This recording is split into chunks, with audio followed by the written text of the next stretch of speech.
सकता, वो विश्वास नहीं कर सकता। पूरे सीजन में एक दूसरे की सुनते हुए लोगों के ऊपर सहमति भी लगाई और उन्होंने बराबर से जवाब भी दिया, वो आपको नहीं लगता कि वो सही है? अगर लवकेश के बारे में कोई आकर बोल रहा है कि वो चेकआउट कर रहा है तो वो बराबर से उनको ऐसा लग रहा है कि हाँ वो सच बोल रहा है, लेकिन जब हम आकर कोई मीडिया अगर आपको बोल रही है तो आपको गलत लग रहा है। वही मुनव्वर ने भी आपकी सेम बात बोली डिवोर्स वाली बात, तभी आप नहीं यकीन हुआ? नहीं, मुझे यकीन नहीं हुआ, क्योंकि देखो ये जो बात है ना बहुत ज्यादा, समझो मैं घर के अंदर हूँ, 40 दिन से घर में अंदर हूँ, अचानक से कोई ये बात बोलता है, पायल डाइवोर्स वाली बात जो बोल रही है, ये कितनी शॉकिंग बात थी कि इसकी वजह से मैं पूरे 2 दिन इतना ब्रेक डाउन रही हूँ, इतने इमोशनली, मतलब हर चीज से मैं जूझ रही थी उस घर के अंदर। तो मुझे कहीं ना कहीं लग रहा था कि मैं अपने दिल को ये चीज समझा रही थी कि क्या पता ये बात सच हो, क्या पता ना हो, क्योंकि मेरे को यही था मैं बाहर जाऊँ और मैं पायल से डायरेक्ट बात करूँ। जब मैं घर से बाहर निकली टॉप 5 में, जब मैं इस रेस से बाहर निकली, मैं बाहर निकलते ही स्टेज पे पायल थी और मैंने उससे पूछा तू ठीक है ना? उसने बोला हाँ मैं ठीक हूँ।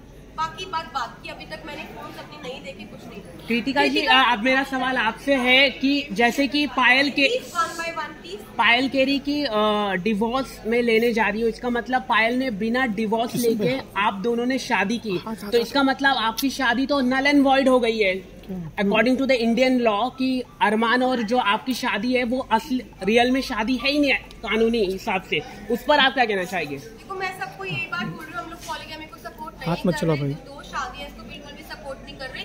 और जो मेरी अरमान जी की शादी है, जब पायल ने रेडी हुई, पायल की मर्जी थी तभी शादी हुई, और Payal as a first wife, legal wife, अगर वो ऑब्जेक्शन उठाती है तो उस चीज के लिए मतलब कि हमारी जो लॉ है वो हमें बोल सकती है। और मैं यही बात बोलूंगी कि जो हो गया प्लीज वो हो गया। लेकिन एक और सवाल है कि अरमान के ऊपर काफी गंभीर एलिगेशन है, 11 ईयर ओल्ड गर्ल का रेप का अक्यूज है, उस पर आप क्या कहना चाहेंगे?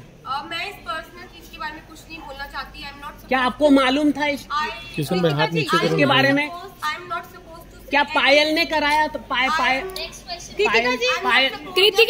Let's answer the question. हाथ मत चलाओ भाई, कैमरे में आ रहे और भाई मुझे अपनी न्यायपालिका पे पूरा भरोसा है, जो भी वो फैसला उन्होंने किया है वो बिल्कुल ठीक किया होगा। कृतिका, जिस एक्सपेक्टेशंस के साथ आप तीनों कृतिका जिस एक्सपेक्टेशंस और उम्मीदों के साथ आप बिग बॉस हाउस में तीनों आए थे, बट अब सिचुएशंस बहुत ज्यादा अलग हो चुकी हैं।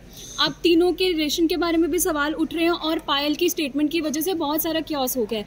आपने अब 2 दिनों में जो सिचुएशंस फेस किए, उसके बाद अब मेंटली प्रिपेयर हैं, क्योंकि अब फैमिली से भी बात होगी, पायल से भी बात होगी, और आपको अपने जो व्लॉग्स चैनल के जरिए आपके फैंस आपके साथ कनेक्टेड है, आपको उनको भी रिप्लाई करना है।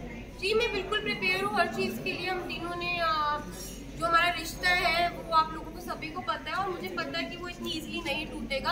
अब मैं बाहर आ गई हूँ, जो भी चीजें हैं, जैसी भी चीजें, सारी चीजें करके बैठ के फेस करेंगे। एक सवाल आपसे ये है कि आप अरमान का नाम, असली नाम क्या है? अरमान का असली नाम क्या है? संदीप सिंह।